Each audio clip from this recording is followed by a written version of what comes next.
the splendor of the King,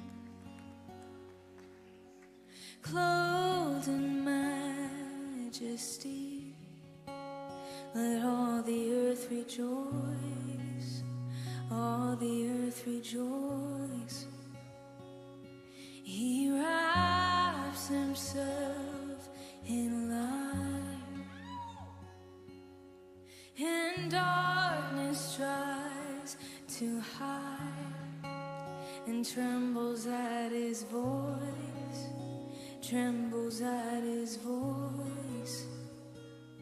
How great is our God?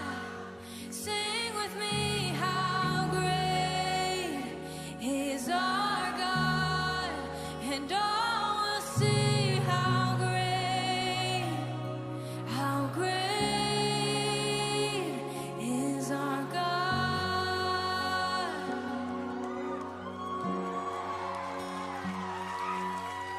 Age to age he stands, and time is in his hands. Beginning and the end, beginning and the end. God is good. And all the time. Okay, now, so, kung, ano sa ganito topic ni Faith? Faith, yung alam pinong. So, kung iyang subject is faith, ako is trials or pagsulay. So, bigyan niyo siya makita sa 1 Pedro chapter 1 verse 6 to 9. Sa 6. Busa angin ninyo pining ikalipay, bisan tuod sa pagkakaroon kinahanglan tingali nga mag-antos kamo sa mubong panahon tungod sa daghang mga pagsulay kaninyo. Sa 7. Ang tuyaw ini mao ang pagsulay kung tinuod pagayod ang inyong pagtuo. Kay bisan gani ang bulawan nga lumalabay lamang, sulayan man pinaagi sa kalayo. Ang inyong pagtuo mabilingon pa kay sa bulawan, sulayon gayod usa. Tungod niini, badawan ninyo ang pagdayeg himaya o dungog sa adlaw ng padayag na si Kristo. So, amen. Pinaso, ako ni siya gigaman o pino ang mga igsoon nga stand firm against trials. No? So, let's talk kinabuhi ni Jesus my soul. Nga makain ka nga, ginuha siya, pero gitingkan ka siya ng isitan. No? Gitingkan siya. Then, kailangan sa atong life mga igsoon, sa Christian, kailangan Diyod, magihan na ito ang mga pagsulay. Kung wali pagsulay, di ita mo mature, hindi ba? Inaso, karoon na ako itulong ang mga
Kanang, uy, kanang, Shani, uyong tanay man dito sa Jakay dito. No? Hallelujah. So, kung gamay, ewan pa ito mga exhort, magpadalagin ka. Pero, alam sa kinabuhi ni Job, mga exhort, nga, ang kinabuhi ni Job, kita na kainan ni Job. Amen. So, kanang sa kinabuhi ni Job, grabe siya kung matinudanan sa pambuhay na Diyos, di ba? Kanang, siya ang pinakadato.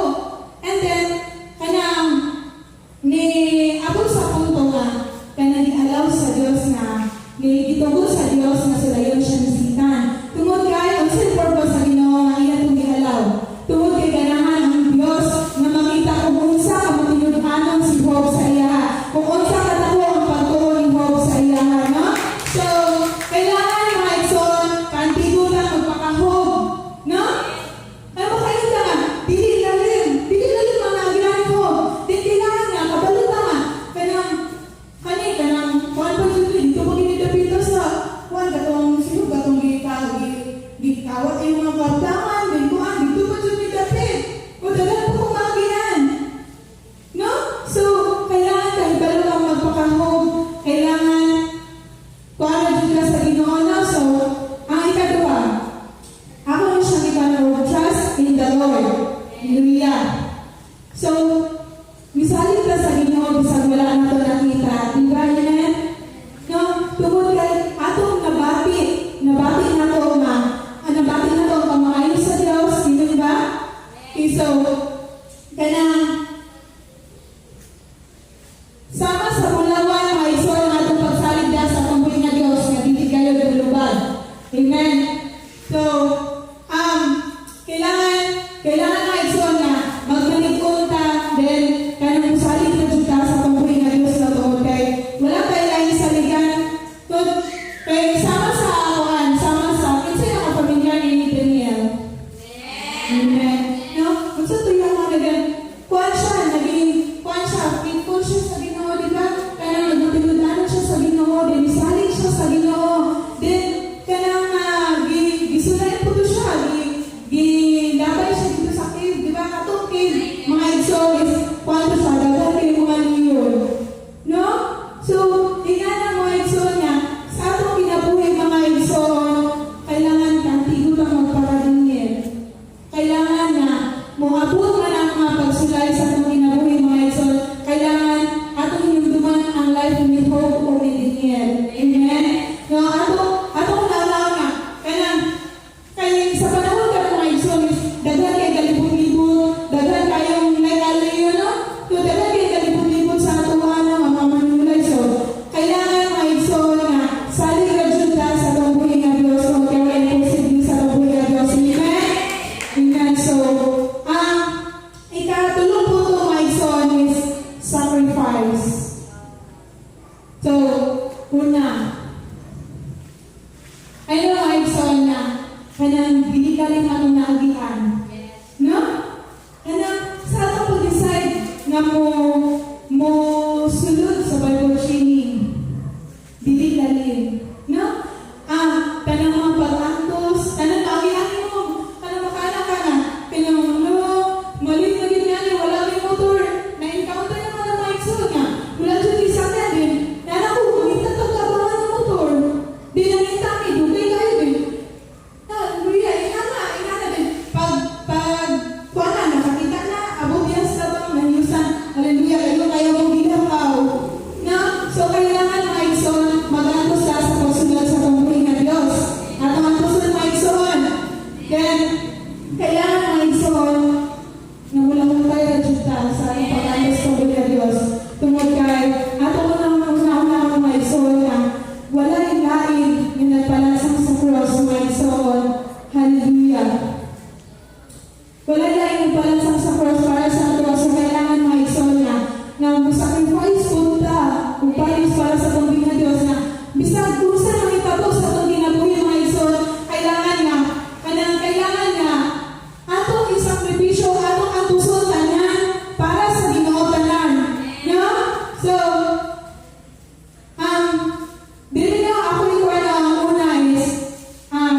your faith. So, kung ang isulay mo pagtuo mga igsoon, misalig ka sa Diyos.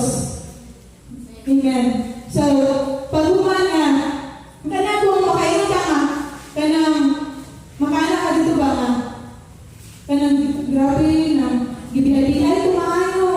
Din anak ko, gibutang-butangan ko sa nang matang, sa kadautan din. Lahat tayo, din anak, mga igsoon, ako ay kakakuha ninyo isalig lang tanan sa tumbuhin na Diyos. Tungod kay, siya rin ang amay na itong saligan, no? Tungod kay, sa panahon ka rin, mga igsoon, kung musalig ka o tao, mga igsoon, mapakyas ka. Or musalig ka o tao, mga igsoon, kaulang lang. Pero, isalig sa tumbuhin na Diyos, mga igsoon. Hallelujah. Huwag kuman ka isalig, mga igsoon, sa tumbuhin na Diyos. Kailangan ka mo sacrifice. Hallelujah. So, kaya ka nga, Lord, sa iyong pagbalasang sa cross, para sa ako ha, makaanak ka dito nga. Kaya, kung imagine mo mga igsoon na, kaya ikaw mo, for example, si Sister Rachel, may lang siya nga, kaya, ako na lang magpalansang Sis Gian sa iyong salap. Lali, di ba? So, kinsa makahimo nga na mga igsoon? No? So, dili lali magbuhat sa atong buhay ng Diyos para sa ato ang mga igsoon kung atong imaginon. Then, ganyan, about sa pagsulod mga igsoon is, ako ay kakuha kailangan nga magpakahug ka, kailangan na kanang dili na to kalimtan na kanang gisulayan ra, kailangan kanunay na to una-una na ay kada unsa ka nang mahitabo sinabi nga mga abi na kailangan hitabo ba makailan ka nga pagsulayan ni no pagsulayan ni gisulayan ni sige na ako pato kung sa kada ko ako pato amen no so makailan ka kugunahan na ang God kinsa ang makahimo sa kinabuhi ni God na kinsa makasunod na kung sa bilang story nga naman ko siya dito kay lalaki dito pito ka ng kababae then siya pinakadato dagat kayo siya magpagtangan kagumakanil dagat kung saan na itabo nangawagtang tanan tungod kay kailangan ng Ginoo masubayan siya kugunahan na to kanyang nangamatay kugunahan kita siguro sa ito kinabuhi una pa lang nga nangitabo makaanak ka nga katong ang pinadjud ka sakit nga din siya ako malintan sa story niyo katong pito ka anak nga lalaki o dalawa babae no nga dili lalim makaanak ka nga kanang dili lalim nga namatay purot nga nagsubong niya nga namatay purot imong mga anak din ako na nabilin ako na nakailas so sa atong kinabuhi mga igsoon as ang mga Bible trainees ay nga dagat kitang naagian ng mga pagsulay sa kinabuhi then wala ko kapalang kung asa pa kong kapita just imagine lang ko nga kung pananglit kita ang lubi imagine nyo kung kita ang lubi kung pananglit nga kanang lubi kung sa'y maagian anak ng mga proseso usa sila usa makita ang iyang pagka-pure no? So kailangan mawagi siya isuon siya inulo hallelujah kung sa'y sunod mga igsoon sapsapan siya mga igsoon hallelujah ingana na sa itong ginabuhi mga igsoon nga kaya wala pa kabalo sa itong ginabuhi alam ko isapsapan ang pabata or kung sa'y sunod yes panitan no hallelujah wala pa kabalo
Sultihin ang Diyos. Lord, ay nawag isulay na ni mo ang akong pagturo. Kung unsa ka na unsa ka man ko ka matinud-anon diha mo.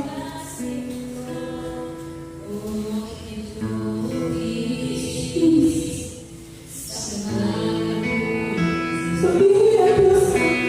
Lord, sultihin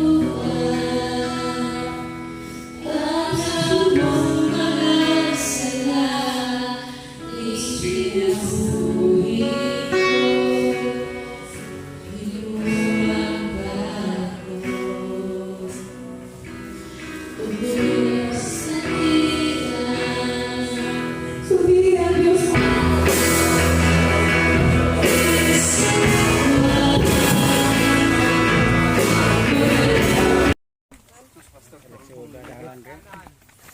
Pero kung sige na, dire, Bristo oh. Taiwan City, Negros Oriental, 6221. Kompleto. Yayan ang manggod. In Sitio Baong, welcome to Sitio Baong, every viewer. So this is the Sitio Baong. Then there's no church over here. We have a distance from the barangay. Let's go. Ginawa ng Panginoon ang langit at lupa, mga hangin, dagat, ilog at mga sapa, mga kahoy, halaman at damong sariwa, sari-saring hayop at ibon na maging alaga. Sa pangpitong araw nang siya'y namahinga, kay ganda ng mundo ng kanyang nakita, ngunit kailangang may taong mga siwa, kaya niya nilalang si Adan at Eva.